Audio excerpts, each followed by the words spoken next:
दोस्तों आज मैं आप सबके लिए लेके आई हूँ घर पर बनने वाली चंद्रकला गुजिया की रेसिपी। इसे हम एकदम रसीला और लेयरदार बना के तैयार करेंगे। एक बार बनाएंगे ना इसे इस तरीके से तो बार बार इसी तरीके से बनाएंगे, क्योंकि ये ऊपर से तो क्रिस्पी रहती है, अंदर से सॉफ्ट रहती है और बहुत ही मज़ेदार ये रेसिपी है। अगर आपने होली में इसे नहीं बनाया तो क्या बनाया, बहुत ही मज़ेदार है। देखिए मैं बात से दिखा रही हूँ कितनी ज़्यादा रसीली और बढ़िया ये बनके तैयार होती है। तो चलिए बिना देर किए शुरू करते हैं। इसे बनाने के लिए सबसे पहले 2 कप हमें मैदा लेनी है। यहाँ पे आप 1 कप गेहूं का आटा और 1 कप मैदे का भी इस्तेमाल कर सकते हैं, पर मैंने पूरी इस गुजिया को बनाने के लिए मैदा का ही इस्तेमाल किया है, क्योंकि ये मैदा से ही बनती है। 1/3 कप इसमें घी डालेंगे। घी की जगह आप तेल डाल सकते हैं, डालडा भी डाल सकते हैं। और इसका इस तरह से लड्डू बांध के देखेंगे, एकदम परफेक्ट लड्डू बंधेगा। और इसको पानी डालकर एक टाइट डो लगाकर तैयार करेंगे।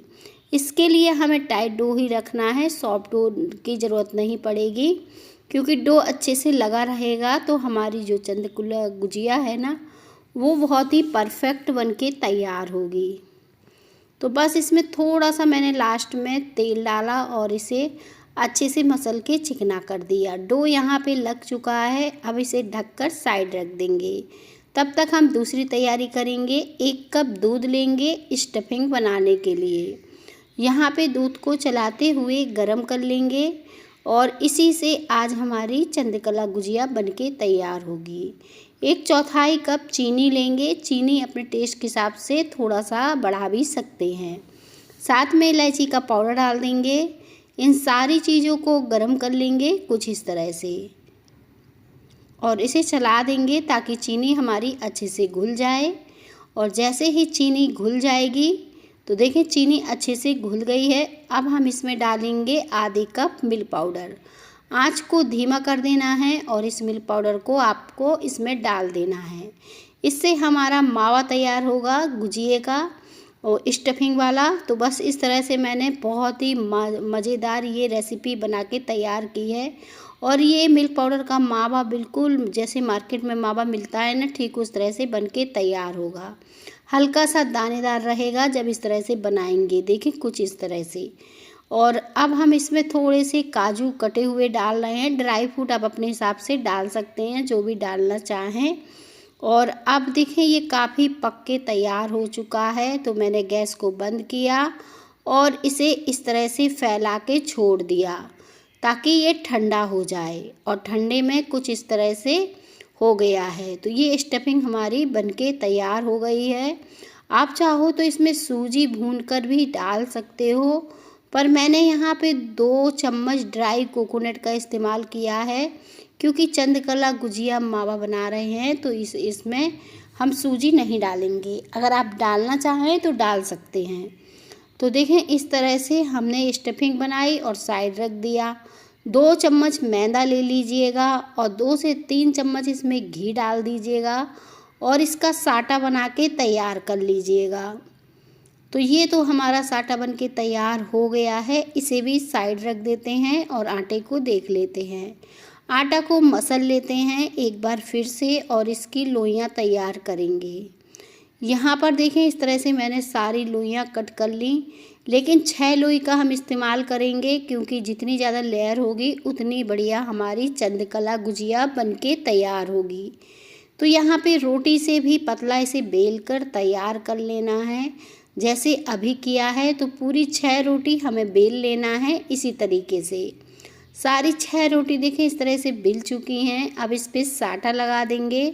साटा लगाते समय एक बात का ध्यान रखना, इसे पूरी जगह अच्छे से लगा देना ताकि लेयर हमारी खुले नहीं। इस तरह से ये सेट हो जाए और बस एक के बाद एक रोटियां रखते जाना है और इस साटे को लगाते जाना है और बस रोटियां रखते जाना है। ऐसा हमें जितनी लोई हैं उतने बार करना है।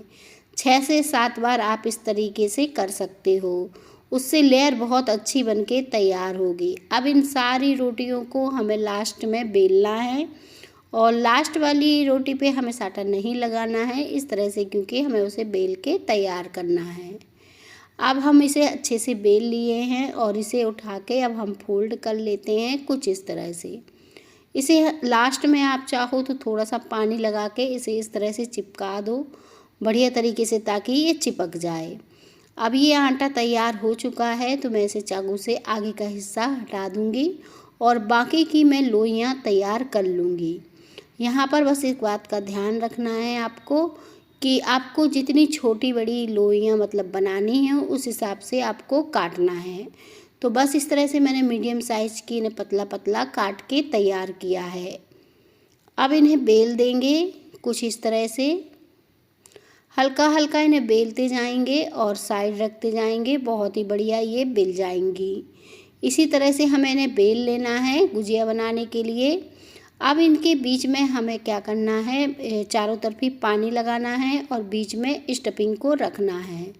स्टफिंग अपने हिसाब से आप थोड़ा सा कम ज़्यादा भर सकते हैं और किनारों पर जैसे मैंने बताया इसे पानी ज़रूर लगाएंगे और एक को एक के ऊपर चिपका देंगे। कटोरी की सहायता से बराबर साइज़ में इसे काट देंगे और एक्स्ट्रा जो है वो उसे निकाल देंगे। हाथों से दबा के एक सा कर देंगे ताकि ये खुले नहीं और इसमें इस तरह से डिज़ाइन बना देंगे। तो चंद्रकला गुजिया ईज़िली आप इस डिज़ाइन की घर पर बना ले जाओगे। ये बहुत ही जल्दी बनके तैयार हुई है। देखिए बहुत ही सुंदर लग रही है। अब तेल गरम करने के लिए रख दीजिए। तेल जैसे ही हल्का गरम हो इन गुजियों को डाल दीजिए। धीमी आंच में हमें इन्हें सेकना है। ऐसा नहीं करना है कि तेल बहुत ज़्यादा गर्म हो, हम इन्हें डालें और ये तुरंत सिक जाएं, नहीं तो वो कच्ची रह जाएंगी, अच्छे से सिकेंगी नहीं और इस पे दाने दाने से पड़ जाएंगे। हल्के गरम तेल में इसे डालेंगे तो इसके ऊपर कोई भी दाने नहीं पड़ेंगे और बहुत ही खस्ता करारी सी ये सिक के तैयार होंगी। तो इनको पलट पलट के दोनों तरफ से अच्छे से सेक लेना है, बहुत ही बढ़िया सा इनका कलर आने तक। और गुजियों में आपको थोड़ा सा अगर लाइट कलर पसंद है तो आप इन्हें लाइट भी सेक सकते हैं, डार्क पसंद है तो डार्क भी सेक सकते हैं। अब इनका देखिए पूरी तरह से कलर चेंज हो गया है चंद्रकला गुजिया का। तो मैंने इन्हें निकाल ली हैं। देखिए जितनी डाली थी उतनी सारी बहुत ही बढ़िया ये बनी हैं। अब हम इसी तरह से बाकी की तलेंगे और अब हम बना लेंगे इसके लिए चाशनी। आधे कप चीनी में आधे कप पानी लेंगे और इसे पका लेंगे। 3 से 4 मिनट के लिए हम इस तरह से इसे चलाते हुए पका लेना है ताकि चीनी अच्छे से घुल जाए। अब देखिए चीनी अच्छे से घुल गई है और चाशनी हमारी काफ़ी गाढ़ी दिख रही है। अब हम गैस को बंद कर देंगे। केसर के धागे डालना चाहें तो डाल सकते हैं, कोई ड्राई फ्रूट कटे हुए डालना चाहें तो भी डाल सकते हैं। और चंद्रकला गुजिया को अब हम रख देंगे चाशनी में। ऊपर से चम्मच की सहायता से इसमें चाशनी डाल देंगे। तो जितनी पैन में आएंगी हम उतने में चाशनी डाल देंगे कुछ इस तरह से। अब हमारी चंद्रकला गुजिया बनके तैयार हो गई है, बहुत ही सुंदर लग रही है, एकदम लेयरदार खस्ता करारी बनी है। ऊपर से मैंने पिस्ता लगाया है, साथ में केसर लगाया है। बहुत ही शानदार और मज़ेदार बनके तैयार हुई हैं। इस रेसिपी को आप ज़रूर ट्राई करिएगा।